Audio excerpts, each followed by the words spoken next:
लाखों अमेरिकी खाली पेट सोने को मजबूर।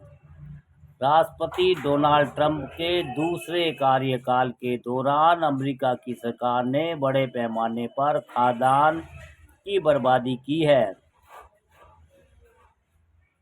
अव्रजन छापे, शुल्क में बदलाव और खाद्यान्न सहायता कार्यक्रम में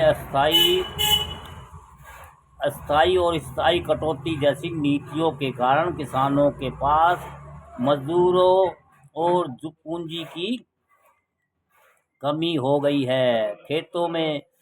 खेतों और गोदामों में अनाज सड़ रहा है और लाखों अमेरिकी खाली पेट सोने को मजबूर है। हालांकि इन आंकड़ों में प्रशासन द्वारा खाद्य पदार्थों को नष्ट किया जाना शामिल नहीं है। अमेरिका सरकार का आकलन है कि अमेरिका में 4.7 करोड़ से अधिक लोगों के पास 2 वक्त का भोजन नहीं है, जबकि संघीय और राज्य सरकारें उनकी सहायता के लिए कार्यक्रमों पर प्रति वर्ष सैकड़ों अरब डॉलर खर्च करती है। उपरोक्त स्थिति में के बावजूद भारी मात्रा में भोजन यानी अमेरिका में कुल खाद्यान्न का औसतन 40% तक थाली तक पहुंचने से पहले ही खराब हो जाता है। यह मात्रा सालाना 120 अरब थाली के बराबर है।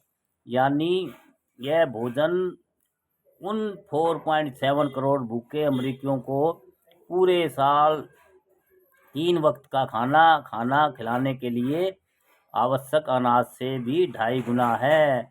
इस पैमाने पर बर्बादी आर्थिक बोझ डालती है और यह भोजन उगाने में इस्तेमाल होने वाले पानी और संसाधनों को बेकार कर देती है। इसके अलावा सड़ते हुए बर्बाद भोजन से अकेले अमेरिका में 40 लाख मीट्रिक टन से ज़्यादा मीथेन गैस का उत्सर्जन होता है, जो एक ऊष्मा अवरोधक ग्रीन हाउस गैस है। भोजन बर्बादी के एक विशेषज्ञ के तौर पर मैंने जनवरी 2025 में ट्रंप के दूसरे कार्यकाल की शुरुआत के बाद से इसे समस्या को बदतर होते देखा है।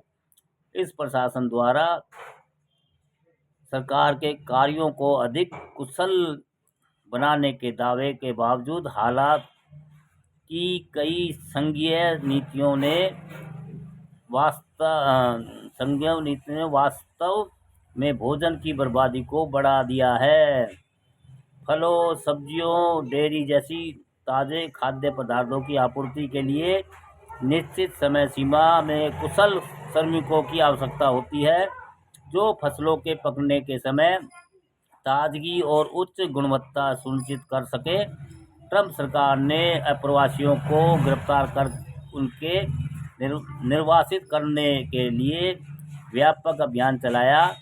उसके तहत अव्रजन, एक सीमा शुल्क परिवर्तन, सीमा गश्ती और अन्य एजेंसियों ने सैकड़ों फार्म हाउस, मांस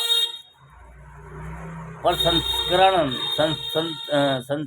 संयंत्रों और खाद्य उत्पादन एवं वितरण इकाइयों पर छापेमारी की कार्रवाई की।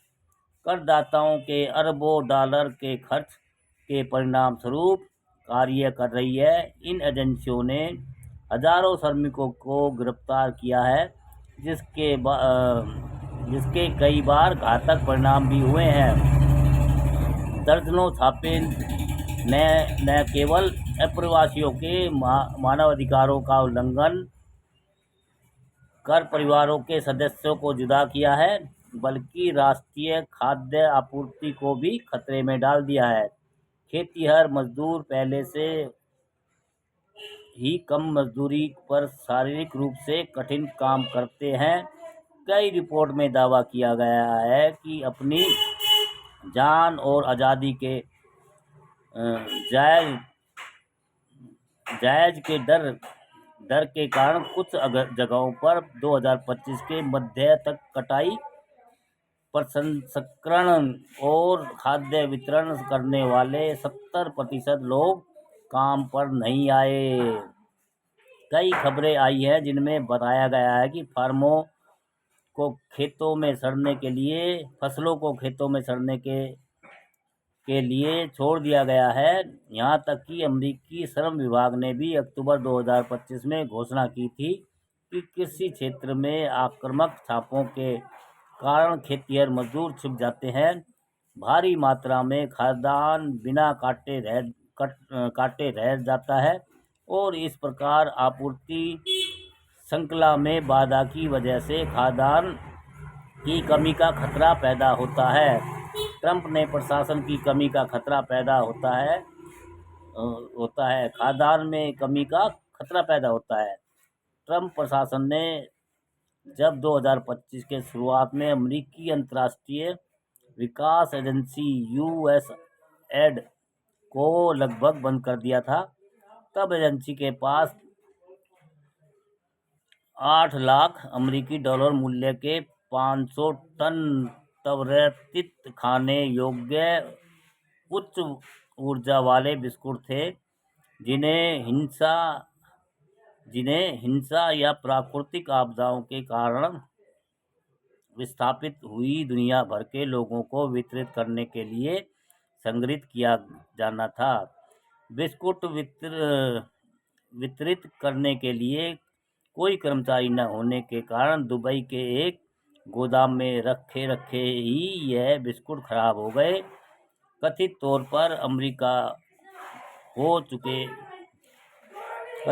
पर खराब हो चुके इन बिस्कुटों को नष्ट करने के लिए 1,25,000 अमेरिकी डॉलर पर अतिरिक्त खर्च आया। उसके अतिरिक्त यूएसएड के तहत बांटे जाने वाले 70,000 टन खाद्य पदार्थ भी खराब हो गए। 20वीं सदी के उत्तरार्ध में वैश्विक व्यापार के विकसित होने के साथ साथ अमेरिकी किसानों को अपनी उत्पादन लागत से भी कम कृषि मूल्यों से जूझना पड़ा।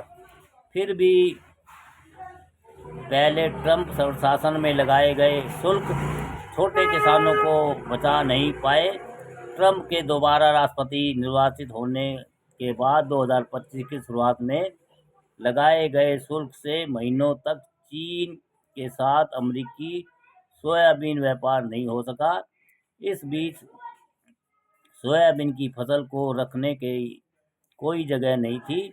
अक्टूबर 2025 के समझौते से कुछ गतिविधियां फिर से शुरू हो सकी, लेकिन पहले ही इनकी कीमतों में गिरावट आ गई है, क्योंकि चीन अपनी विशाल मांग को पूरा करने के लिए ब्राज़ील और अर्जेंटीना से आयात कर रहा है। हालांकि सोयाबीन का आयात चीन सूअर पालन उद्योग में भोजन मुहैया कराने के लिए करता है, न कि मनुष्य के भोजन के लिए। फिर भी सोयाबीन के खराब होने तथा उसके स्थान पर उगाए जा सकने वाले वास्तविक मानव भोजन के संदर्भ में बर्बादी का खतरा मंडरा रहा है। ट्रंप ने दूसरी बार कार्यभार संभालने के बाद प्रशासन में दक्षता बढ़ाने के उद्देश्य से कई कदम उठाए हैं, जिनसे वास्तव में खाद्य अपव्यय में वृद्धि हुई है। खाद्य सुरक्षा कर्मियों को बड़े पैमाने पर नौकरी से निकालने से खाद्य जनित बीमारियां और दूषित आयातों और कृषि रोगाणुओं के फैलने का खतरा बढ़ गया है, जो बड़े पैमाने पर संकट का कारण बन सकता है। उदाहरण के लिए, वुहान राज्य में बर्ड फ्लू से लगभग 35,000 तुर्की की मौत हो गई। उसके अतिरिक्त प्रशासन ने एक लोकप्रिय योजना रद्द कर दी, जिसके तहत विद्यालयों और खाद्य बैंकों 5 रुपए का नहीं है। ले भाई कितने? एक दे दो, जूसी है दो वाली। हाँ वो भी है। दो दे दो, मैं कौन दे रहा हूँ? नहीं है। चल भाई तू बोल। रखी तो है वो, आप मना कर रहे हो। तो ये दे दो अंकल, 5 वाले।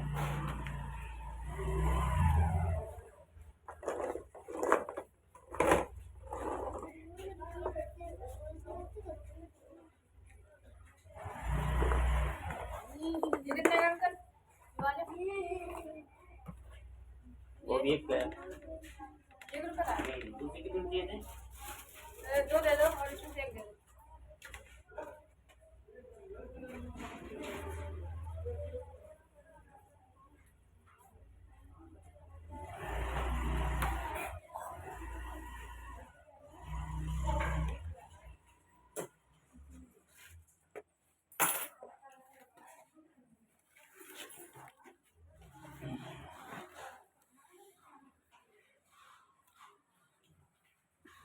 ये एक लोकप्रिय योजना रद्द कर दी जिसके तहत विद्यालयों और खाद्य बैंकों को स्थानीय किसानों से खाद्यान्न खरीदने में मदद मिलती थी।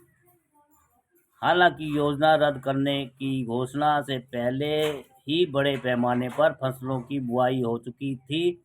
ऐसे में अब इन किसानों को नए खरीदार तलाशने पड़ रहे हैं और खरीदार नहीं मिलने पर इन उत्पादों के बर्बाद होने का खतरा रहता था। किसान अपनी खेती को जीविका के लिए आय के प्रमुख स्रोत के तौर पर विश्वसनीय नहीं मान रहे हैं। इसके अलावा प्रशासन ने संघीय आपातकालीन प्रबंधन एजेंसी के बजट में भी कटौती कर दी, जो खाद्य उत्पादकों और रेस्तरां और परिवार को आपदाओं से उबरने में मदद करती थी, जिससे खाद्य भंडार प्रशीतन के लिए बिजली बहाल करना भी शामिल था। इस साल अक्टूबर 2025 में बजट मंजूरी नहीं मिलने की वजह से अमेरिकी सरकार में शटडाउन की स्थिति रही और प्रमुख खाद्य सहायता कार्यक्रम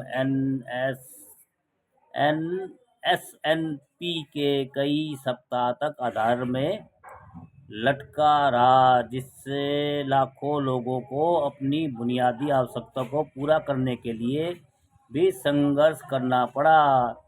एसएनएपी कोष से धन पाने वाले किराना दुकानदारों ने लाभार्थियों के लिए छूट की घोषणा की है ताकि उन्हें भोजन खरीदने में मदद मिल सके और खाद्य पदार्थ सड़ने से पहले बिक जाएं। कृषि विभाग ने उन्हें ऐसा न करने का आदेश देते हुए कहा है कि एनएसएनएपी ग्राहकों को अन्य ग्राहकों के समान ही मूल्य चुकाना होगा। खाद्य पदार्थों की बर्बादी ट्रंप सरकार के साथ शुरू नहीं हुई थी, लेकिन प्रशासन की नीतियों ने बर्बादी को और बढ़ा दिया है। हालांकि यह दक्षता लाने का दावा करता है। द कन्वर्सेशन लाखों अमेरिकी खाली पेट सोने को मजबूर। अच्छा लेख लिखा भैया, जानकारी। अमेरिका क्या, भारत का भी बुरा हाल है। 80-85 करोड़ लोगों को 5 किलो राशन मिल रहा है। वो सब देशों में वही ऐसे लोग पहुंच गए हैं, बड़े बड़े ज्ञानी व्यापारी लोग, और देश की जनता से मतलब नहीं है। अपने नए नए फार्मूले अपनाते हैं, अब बजाते हैं, मतलब आगे बढ़ने का कहीं कोई रास्ता किसी आम जनता को, आम पब्लिक को नहीं दिखाई दे रहा। दोस्त लेख अच्छा है, जानकारी अच्छी है, किसी को अच्छा लगे तो भैया लाइक कमेंट शेयर भी करते रहिए। हमारा तो काम था कि लोगों को जानकारी बताना, देना। आइए दोस्तों, वीडियो को लाइक कमेंट शेयर भी